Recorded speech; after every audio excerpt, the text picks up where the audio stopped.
بسم الله الرحمن الرحيم.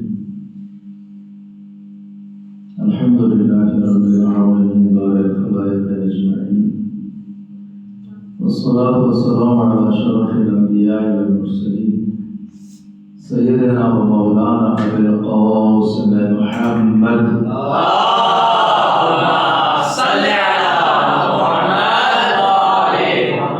وعلى أهل بيته الطيبين الطاهرين لا سيما بقية الله في الأراضين واللعن على أعدائهم أجمعين. أما بعد فقد قال الله الحكيم في كتابه الكريم: أعوذ بالله من الشيطان الرجيم. بسم الله الرحمن الرحيم. الذي أرسل رسوله بالهدى ودين الحق ليظهره على الدين كله ولو كره المشركون. درود المرضى. اللهم صل على محمد وآل محمد. قرآن کریم مختلف آیات میں اس نقطے کو بیان کرتا ہے کہ رسول ہدایت لے کے آئے اور دین حق کے ساتھ لِيُظْهِرَهُ عَلَى الدِّينِ كُلِّهِ، تاکہ یہ دین دنیا کے تمام ادیان اور افکار پر غالب آئے۔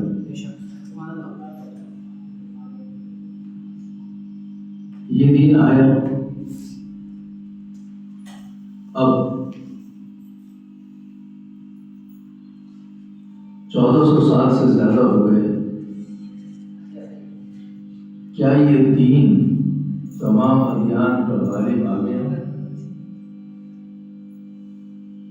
قرآن کریم یہ اعلان کرتا ہے کہ یہ دین تمام ادیان پر غالب آئے گا۔ رسول گرامی کا دور گزر گیا، ائمہ علیہ السلام کا دور گزر گیا، آخری امام پردہ غیبت میں ہے۔ ابھی تک چین مغلوب نہیں ہوا۔ غلبہ دین مراد ہے، یعنی چین کے افراد جو ہے وہ دین توحید میں، دین اسلام میں، دین فطرت میں ابھی داخل نہیں ہوئے۔ امریکہ، یورپ، اسی طرح اور دوسرے ممالک اگرچہ کہ اس میں دیندار لوگ ہیں جو یہودی ہو سکتے ہیں، عیسائی ہو سکتے ہیں، بھی خدا کو مانتے ہیں، لیکن مراد کیا ہے اس آیت میں؟ وہ دین جو رسول گرامی لے کے آیا ہے، نہ مطلق دین۔ اس دین نے غلبہ کرنا ہے، ابھی تک نہیں ہوا۔ اس کا معنی یہ ہے کہ یہ آیت قرآن کریم میں ہے، لیکن اس کا مصداق ابھی تک پیدا نہیں ہوا، اس کا معنی ابھی تک حاصل نہیں ہوں گے۔ قرآن کریم کی آیت ہے، مصداق پیدا کرے گی، بغیر مصداق کے کائنات ختم نہیں ہوگی۔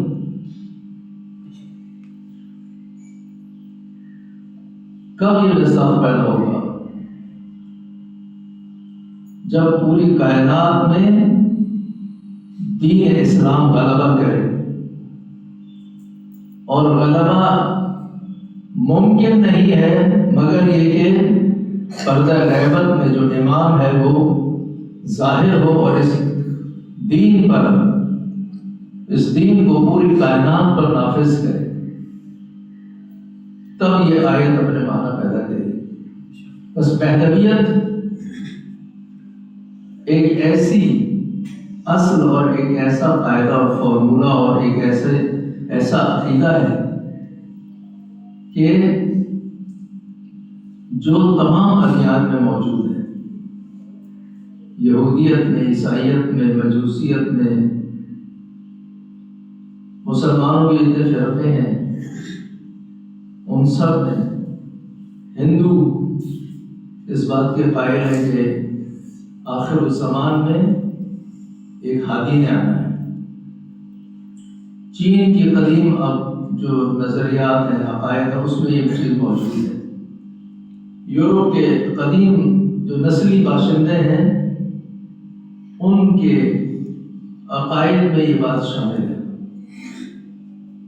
بس مہذبیت ایک ایسا نظریہ ہے کہ جو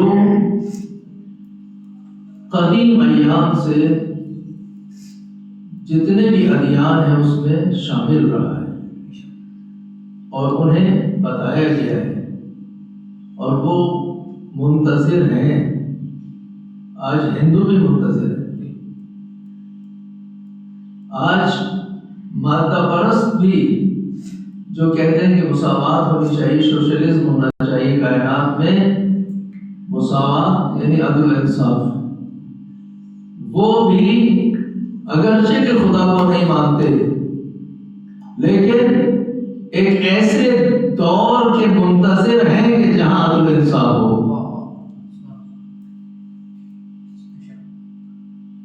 بس یہ جو دنیا آج بدل رہی ہے یہ اسی طرف کا منظر ہے۔ امام خمینی نے جو انقلاب کیا اس نے اس کی بنیادوں کو مستحکم کیا اور اسے اتنی تیزی سے آگے بڑھایا کہ اگر آپ پیچھے پلٹ کے دیکھیں تو 50 سال پہلے اور آج جس مہذبیت کو کائنات شناخت کر رہی ہے وہ کس قدر فرق کرتی ہے۔ اس وقت لوگ ایسے نہیں پہچانتے، آج ایسے پہچانتے ہیں۔ یہ ان علماء کی زحمتوں کا نتیجہ ہے۔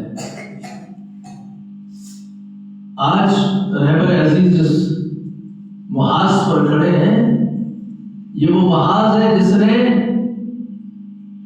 امام کے آنے کی زمین کو ہموار کرنا ہے اور کر رہے ہیں، لیکن اس تک پہنچنے کے لیے انسانوں نے خالص ہونا ہے۔ ایک ایسے انسان، ایک ایسے معاشرے کے لیے جو عدل انصاف پر مبنی ہو، اپنے مختلف خواہشات کو، احساسات کو، ترجیحات کو بدلنا ہے۔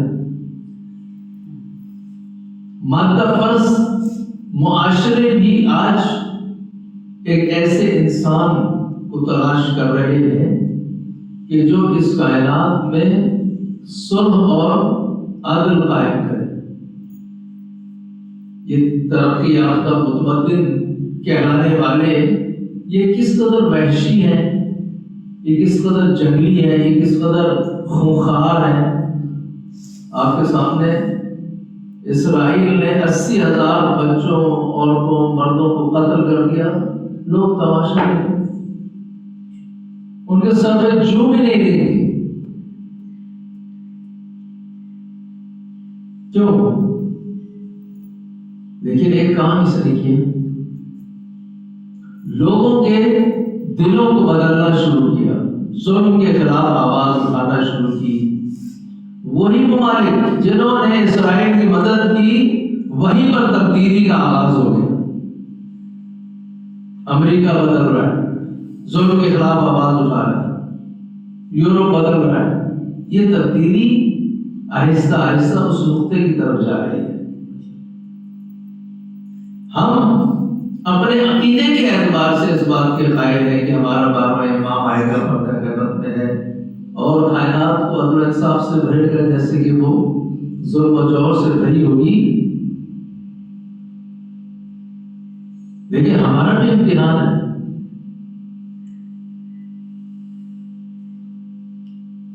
ہمیں بھی خالص ہونا ہے۔ ہمارے اندر جو خواہشات ہیں، ہمارے اندر جو رجحانات ہیں، ہمارے اندر جو ہو سکتا ہے کہ ہم مدرسے میں ہوں، ہو سکتا ہے کہ ہم عالم ہوں، لیکن امام کی فکر کے ساتھی نہ ہوں۔ ایک شخص عالم دین بن جائے لیکن وہ عالم دین بن کے اپنا معاملہ حل کرنا چاہتا ہے، دین کا معاملہ حل نہیں کرنا چاہتا۔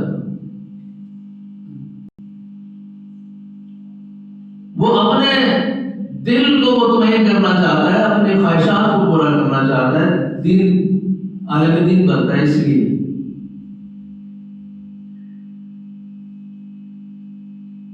لیکن اس کا ہر عمل خالص ہو جائے خدا کے لیے، اور وہ اخلاص پیدا کرے اور امام کا سچا سپاہی بنے، اس کے لیے بہت سخت مراحل سے گزرنا ہوگا۔ ابھی آپ دیکھیں پاکستان کا مسئلہ، آپ وہ کریں تجزیہ کریں، ابھی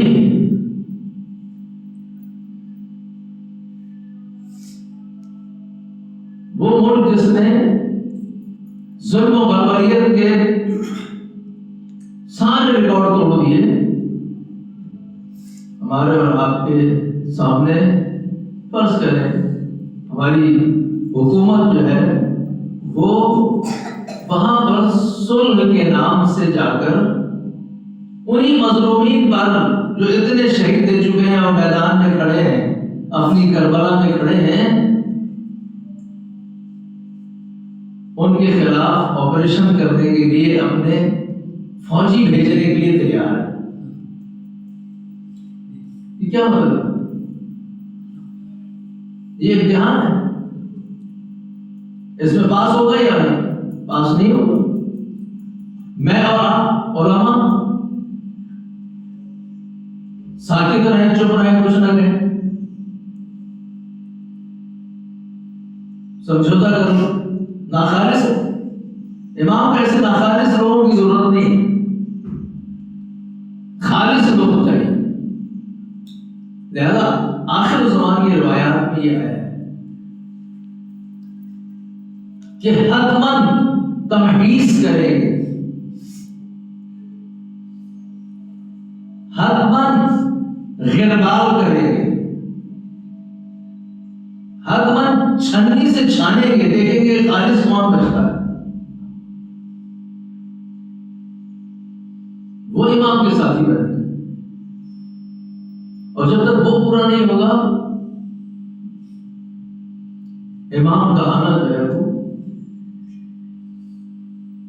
معطل رہے گا جب تک زمین ہمارا۔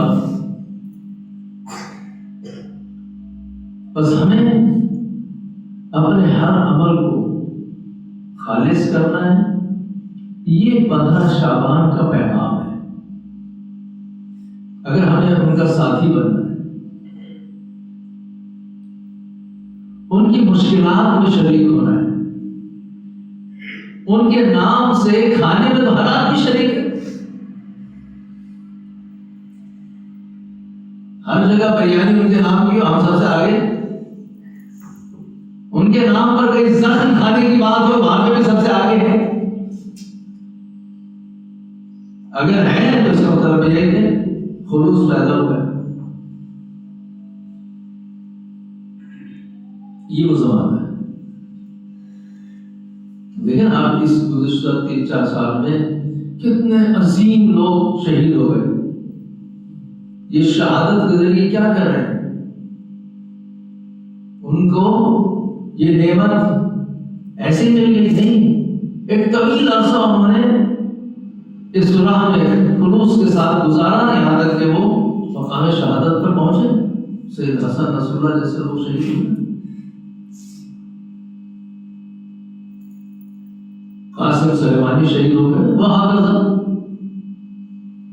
ایک طویل لسٹ ہے۔ تو بالآخر اس دنیا میں اس وقت آپ آئیں گے جب ہم زمین ہموار کریں گے۔ بعض لوگوں کا نظریہ یہ ہے انحراف پر مبنی کہ وہ آئیں گے خود ہی سب کچھ کریں گے، ہمیں کچھ نہیں کرنا، ہمارا کام یہ ہے کہ ان کے نام سے کھائے پیے عیش کریں، باقی سارے کام انہوں نے کرنے۔ اگر سارے کام انہوں نے کرنے ہیں تو پھر ان کا ساتھ کون دے گا، ان کے لیے تیاری کون کرے گا، زمین کون ہموار کرے گا؟ امام خمینی نے انقلاب کیا اس زمین کو ہموار کرنے کے لیے۔ رہبر عزیز میدان میں کھڑے ہیں، یہ زمین ہموار کر رہے ہیں، یہ اہم بات ہے۔ کتنی مشکلات سے ہے پوری دنیا کے مقابلے پر، ذرا سا دباؤ کوئی میں برداشت نہیں کر سکتا، وہ کتنا دباؤ برداشت کرتے ہیں اور خوشی سے ان پہ اس دباؤ کا کوئی اثر نہیں ہوتا۔ ایسے افراد امام کا ساتھ دینے والے، تو ہمیں ایسے افراد تیار کرنے ہیں۔ اسی پاکستان میں مختلف ہو سکتا ہے ممالک میں اسلام کے نام سے، مہذبیت کے نام سے جینے والے بہت ہوں، تقلید بھی کرتے ہوں گے اور تقلید کے نام سے وجوہات شریعت بھی جمع کرتے ہوں گے، وہ لے لیں گے، لیکن ان کے لیے زمین ہموار کرنے کے لیے قیام کرو، کھڑے ہو، مشقت برداشت کرو، نہیں، وہ خود ہی کرے۔ اس کیفیت میں امام کیسے آئیں گے؟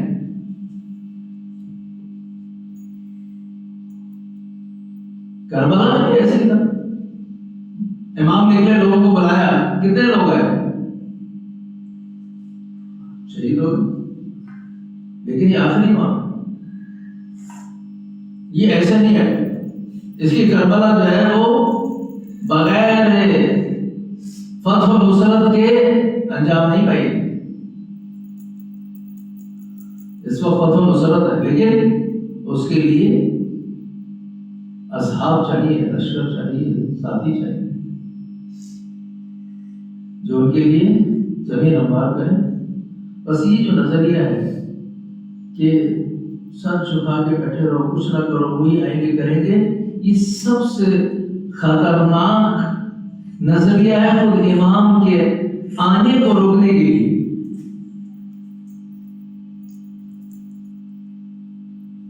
اور بہت سارے مدارس اس میں شامل ہیں، بے بام کے دور میں کہتے ہیں کہ ہم کچھ نہیں کر سکتے، آئیں خود ہی کریں، ہوشیار ہو جائیں، میں اور آپ سب مل کر اپنے عمل کو خالص کریں، اس چکی سے نکلے، اپنے آپ کو کامل کریں، اس قابل کریں کہ ہم الاجل یا امام کہہ سکیں۔ ایسا نہ ہو کہ یہ الاجل فقط لقلقۃ اللسان ہو کے رہ جائے، گلے سے نیچے نہ اترے۔ اسی پیغام ہے مدر شعبان کا، انشاءاللہ خدا کے عالم سے دعا ہے کہ یہ جو فرصت ہمیں اور آپ کو میسر آئی ہے، مدرسے میں آ گئے، آپ جیسے اور بہت سارے جوان تھے جو اس وقت پتہ نہیں کیا کیا عمل انجام دے رہے ہیں، لیکن آپ مدرسے میں آئے ہیں، توفیق اس سے فائدہ اٹھائیں، توفیق سے، اور اس راستے پر جو حقیقی راستہ ہے اس پر قدم رکھیں۔ یہ علم جو ہے اسے مثبت استعمال کریں، مگر اس کا منفی استعمال بہت زیادہ ہے۔